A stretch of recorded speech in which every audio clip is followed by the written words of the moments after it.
Richardson. Archibald. Where are the others? In Bhutan, dealing with the Holland incident. I see. Come in.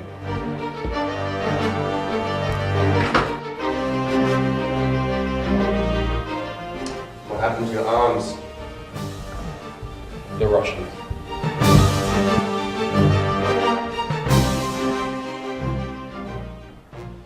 I took the liberty of briefing the foreign minister. Really? And what was his opinion? We have very little time. Not even time to watch an episode of Family Guy. Archibald, you know how I feel about Family Guy. Its humor is contrived and derivative. It's just the same jokes over and over again, but in different situations. You know, that reminds me of the time we met in Paris. Where are the others? In Upper Mongolia, dealing with the Reykjavik situation. What happened to your arms? The Chinese. I see. We should switch hats.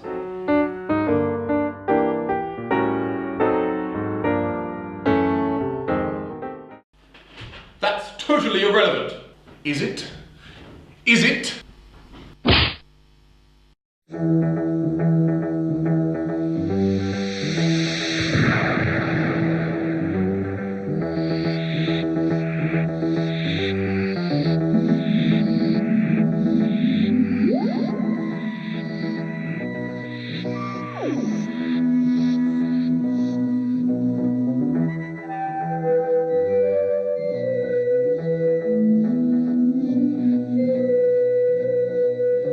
We are here with David Shea. David is an electronic music composer. Now, David, tell us a bit about your history with electronic music and the things that you've done personally. Well, I grew up in New York working with electronic collage on tape, cassette tape and quarter-inch tape, just like the old masters used to, and moved to turntables and moved to samplers and moved to digital sampling composition, but always in combination with live musicians. So acoustic and electronic music in combination. I think if we look at the origin of electronic music, a lot of the characters who were tinkling with things after World War II, just people that were experimenting on their own time, either went towards the more technical route, where they were pure experimentalists in pure electronic music, wanting to form a completely new type of music, outside of music in a sense, kind of electronic machine music that dealt more with sound as a sound art form than it was referring to acoustic instruments. And synthesizer people who were more connected to music, to broadcast, to film, to television, all of that, were experimenting with new sounds in order to refresh music. The radiophonic workshop is something that incorporated both of them, because you had film composers and television composers who were very close to visual material, to graphics, to drama, all of that, using visual parts of their brain to create music. But you also had early 60s tape music people who were rabid experimentalists working with very mainstream material, even if it was Doctor Who, even if it was way out there. The Doctor Who theme, its origins are in 1963, so that's a year before Bob Moog even created the first synthesizer, long before there was anything like sampling. Yeah. And the techniques, if you read the history of the techniques of the creation of Doctor Who, it's hundreds and hundreds and hundreds of hours of scissors, cutting every sound on every inch of tape. There was no multi-tracking, it was one track, so multiple tape players playing all at the same time, trying to get the coordination correct so they start at the same time to create this experimental electronic music in the service of this science fiction series. Written by Ron Grainer, who was completely a musician, who knew nothing, I think, at the time about electronic music, because virtually nobody did, who had written a melody, a very simple one, written very simple orchestrational instructions like bubbles and clouds and vague things, and then gave the freedom to the sound effects people And of course, technicians are not supposed to be artists. They just serve the. But here, Delia Derbyshire, who was the real technician, and Desmond Briscoe, who was running the BBC Radiophonic Workshop. They were sound effects people, doing the Foley stuff, making the horse with the coconuts and doing all that kind of stuff, but also using these surplus materials from the end of World War II, tone generators and all that stuff, and in a sense, inventing all their own technology. It had such an organic sound to it. When you spend 3.5 days creating 2 seconds of sound, that's very different than digital. But there were experimentalists in Paris and Stockhausen and Cage and all these people getting exalted, pioneering great composer status. But then you had the Radiophonic Workshop that was considered, and even historically, I think, unfairly considered as technicians, as people, trying to serve something like a science fiction show. And they were in every way as radical and important to electronic music and to acoustic music and to synthesizer music and to music concrete, which has now moved to sampling, which is more what I am involved in. Not only because of the sounds, not only because of the music, but also because they use such an important visual part of their brain to create them. That they were infused with images of film and television and characters, and they did it fast. Low budget, getting it done, okay, we need it by Thursday, who cares what it sounds like, Yeah. You don't know the technique, invent the technique. You don't have the technology, you can build it, can't you? And working with good composers. I mean, Ron Grainer wrote the theme to The Prisoner, to Steptoe and Son. He was a classically trained musical composer. There is no performance of any kind in it, in the performance sense. Ron Grainer was going to add musicians, but when he heard the piece, he said, what's the point? You've done such an amazing job of creating this with these, broken pieces of machines and these cut up bits of audio tape. That became the theme.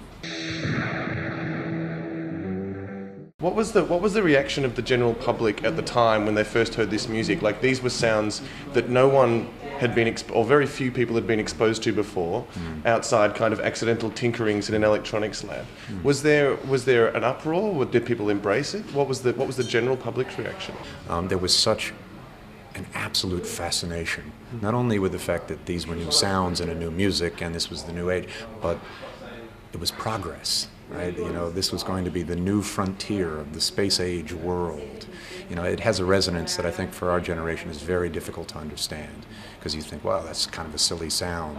But then it must have been, oh my God, how did they create that? That's unbelievable. And I think it was very pioneering, and they were absolute radical experimentalist geniuses. Right. Well, David Shea, thank you so much for telling us about the Doctor Who theme song, and thanks for being on Planet Nerd. Thank you.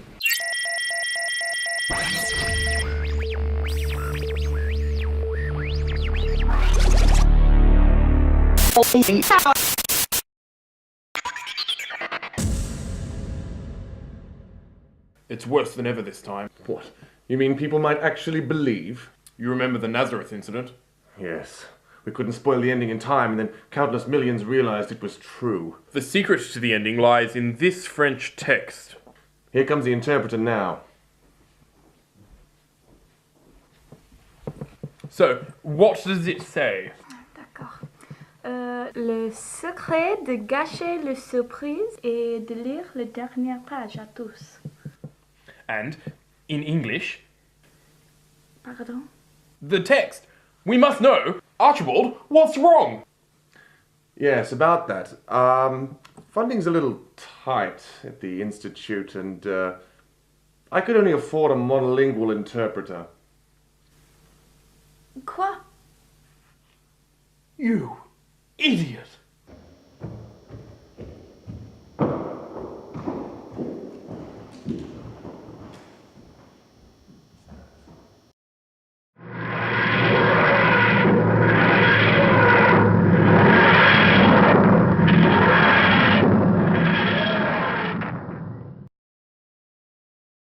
Oh, my love, you were amazing. You set my pulses racing. 63 to 84 through almost 6 regenerations. My sun, my moon, my Gallifrey.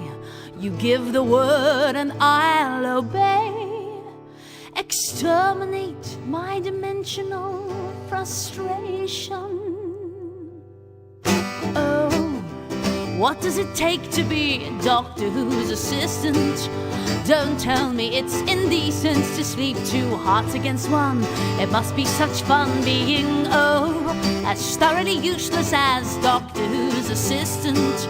Forgive me for being persistent, but a Time Lord stole the key to my heart. Joe Grant was a twit, Sarah Jane was bananas, and Leela looked like she'd walked into a door. I can make you forget those cheap snapper romanas if you turn me into your time-space jumping whore. My darling, my angel, my space Casanova, with a glint in your eye and a frill on your shirt. You destroy Dalek plans and avert supernova, while you patronize me, stick your hand up my skirt. Oh, the monsters and sets were no less than appalling, but they never conspired to stop me from falling in love with your skill as cliffhanger survivor. Unlock my police box with your sonic screwdriver. Oh, admit that you long to be Doctor Who's assistant. He's so rugged and aging resistant. My Time Lord and Master punch coordinates faster. Oh, a ride without equal to be Doctor Who's assistant. Does it matter that he's non-existent? That Time Lord stole the key to my heart. Patrick Troughton, John Pertwee, and the lusty Tom Baker. With each face I developed a thundering ache for a man who augmented sartorial flair with jelly babies, recorders, and outrageous hair. Peter Davison's smile, full of sexual hunger, whether romping with Adric or with his arm in a cow. Colin Baker, although 12 years or so younger, resurrected the horn, his namesake aroused. Yes, I know it's a love that will go unrequited, and it's only the geeks who will laugh at this song. 30 years of frustration struck down and blighted by BBC casting so drastically wrong. 1,000 hours of desire that threatened eruption through quarries, blue screens, soaring to joy. I approached fever pitch, then a forced interruption. I was left high and dry by Sylvester McCoy. But the millennium came, and Chris Eccleston saved me, and Tennant arrived with a wink and a fringe. The new doctors rekindled my lust and then gave me a desire to shove Piper right up her own min. No writer could construct such an enthralling romance. His strong hypnotic gaze imprisoned me in a trance. I've been rudely impaled on the Sontaran's lawns. Oh, oh, oh, to be Doctor Who's assistant.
For this mission, we selected two of the dimmest lights in Victoria's political chandelier. Deputy Premier John Thwaites and Lord Mayor John Sow. Splendid choices. There is just one small problem. Yes? We may have programmed them a little too thoroughly. Meaning? John Thwaites now believes he's the Minister for Magic, and John Sow can no longer count.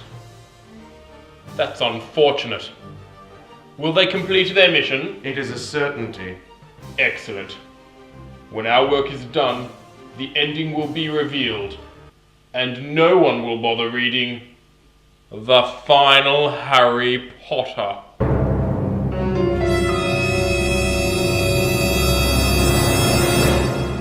It's about 8 o'clock in the morning on a cold Melbourne day.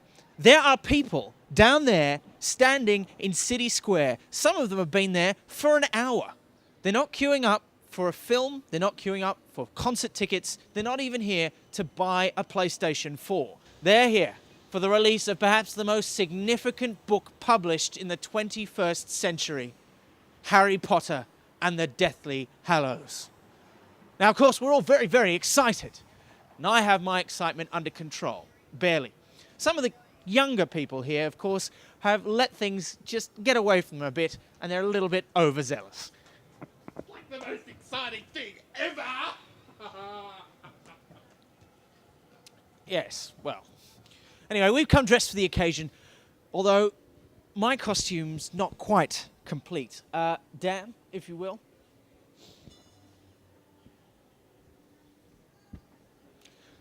Let's go talk to some proper Harry Potter nerds.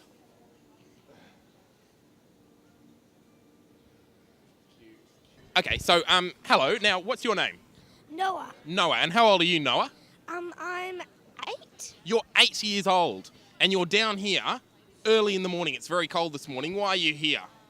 For the launch of Harry Potter Book 7. Who's your favourite character? Harry Potter and Hermione. And how long have you been reading Harry Potter books? I actually didn't want to read them when they first came out. My friends were always saying to me, read these books. And I'm like, yeah, they're kids' books. I don't think so. And one day I was home and I had nothing else to read, so I picked up one of my sister's copy and I called in sick to work. I stayed up and read it for 3 days straight. Books 1 to 4, so a couple of years now. Is your hair always bright like that, or are you just being tonks today? Tonks today. Tonks, nice. We got a Tonks, that's great. Anyone else dressed here? You dressed in a particular character? Yes, Professor Trelawney. Awesome! Luna Lovegood. Luna Lovegood, excellent, nice choice, like it. So, Kath, you are a magician, I believe that, but you're not like you don't do real magic. You're not like Harry Potter kind of magic. No. Yeah. Watch this. You ready? Yeah.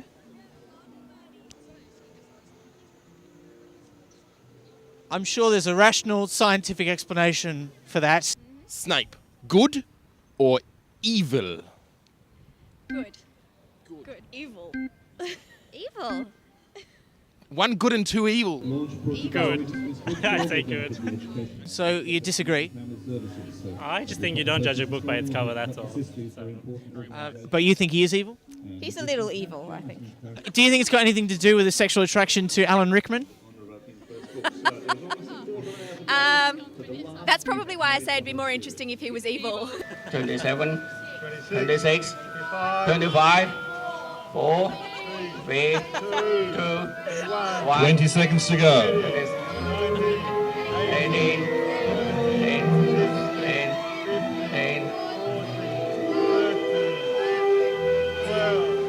10, 9, 8, 7, 6, 5, 4, 3, 2, 1. And we're now officially opening the first box of Harry Potter and the Deathly Hallows, the 7th and last in the series. And a big thank you to the Minister for Magic, John Thwaites, and the Lord Mayor for Magic, John So. The first copy of Harry Potter and the Deathly Hallows is being held high this morning. Stop. Hold it there. What you're seeing is Lord Mayor John So, who's one of the lucky few to be opening one of the first boxes of Harry Potter and the Deathly Hallows, perhaps the 21st century's most anticipated book. But what does he do? He turns instantly to the last page. And as shocking as this might seem, what happens next will blow your mind. He's reading the last page aloud. John So was not alone. John Thwaites, Deputy Premier and so-called Acting Minister for Magic, also joined in. We had a scurrilous rumour that when you open the book, the first thing you do is look at the last page. Of course, that's what you always do, don't you? Oh! So there you have it. In front of 50 children, John So read out the last page of this book. Now I know what you're thinking. He was swept up in the emotion and excitement of the moment. It was all just a horrible accident, a joke gone wrong. But here is some exclusive footage, captured only by Planet Nerd, that shows that he is deliberately and maliciously spoiling the end of Harry Potter and the Deathly Hallows for as many people as possible. For the international viewers, it's John So, Lord Mayor of Melbourne.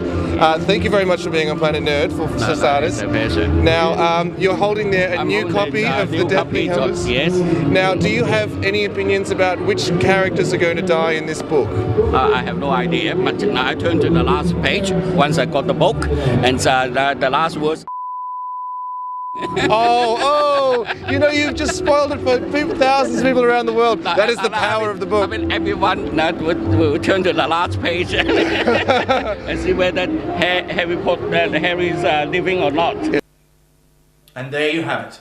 All the evidence laid out before you. You've seen it, you can't unsee it. And now, the choice is yours. It's not for us to say whether John So and John Thwaites are involved in some kind of conspiracy which reaches the most lofty halls of Melbourne power. Are they good or evil? You decide. Got anything on your schedule for the next 10 hours? Think I'll be reading the book? Yeah, I think I'll be reading the book too. Could be a quiet day in Melbourne and the world, in fact. Could be. Simon? Yes. Did we actually pre-order a copy of the book? I thought you were doing it. Didn't you organise the book? I was busy organising the interviews. What? I had to get the camera and the microphone. I had to speak to the. You were supposed to get the books. Do you think they got any left? Probably sold out. I'm gonna cry. It's a terrible thing. Idiot. We've got a box of books. Let's go.